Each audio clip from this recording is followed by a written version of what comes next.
Charisma Media presents How to Cast Out Demons, Everything You Need to Know About Deliverance, written and narrated by Isaiah Saldivar.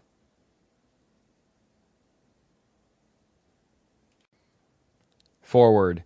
I'm not on social media like my friends Isaiah Saldivar and Vladimir Savchuk, but I joke with them by saying Vlad is better looking. Actually, it is a tie.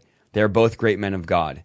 In my book, When Pigs Move In, I say we should be raising up armies instead of audiences. I believe that is happening today, and Isaiah is one of those leaders. He is right when he says there's an army rising up, a mighty remnant that is casting out demons, laying hands on the sick, and seeing miracles happen. There's a mighty move of God underway, and in this book, Isaiah shows you how you can be a part of it. As you begin this journey through the pages of How to Cast Out Demons, may you be equipped, empowered, and emboldened to stand firm in the face of spiritual opposition. May you discover afresh the reality of Christ's victory over the powers of darkness and walk in the freedom and authority that he has secured for you. It is my prayer that this book will serve as a beacon of light in a world shrouded in darkness, guiding believers to greater depths of spiritual understanding, intimacy with God, and victory in spiritual warfare.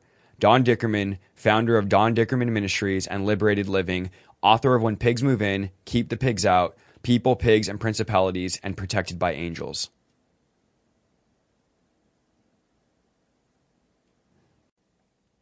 Chapter 1, They Shall Cast Out Demons. It's January 12th, 2011, and I'm about to go to church for the first time in 3 years. Although I was raised in a godly Christian home and homeschooled my entire life, at 16, I graduated high school, got a job, and decided I would no longer believe in God or attend church. Instead, I would become an atheist.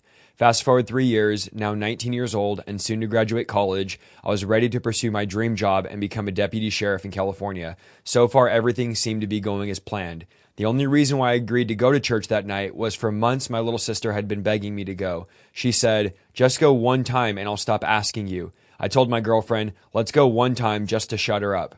I truly had no intention of ever going to church again after that night. Little did I know, my entire world was about to be flipped upside down. I remember vividly, as I stepped through the door of the church, telling myself, this will be the last time I ever do this. In all her pleading, my sister had said, "Isaiah, at this church, you will feel God." This was bizarre to me, as up until this point, I had never felt God.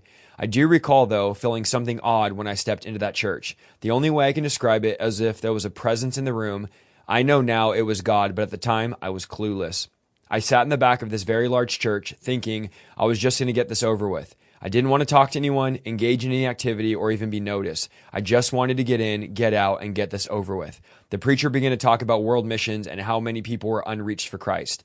When he was ready to make the altar call, he said something that struck me. Do you want to be next year in the same place you are this year? I thought about how... Sample complete. Ready to continue?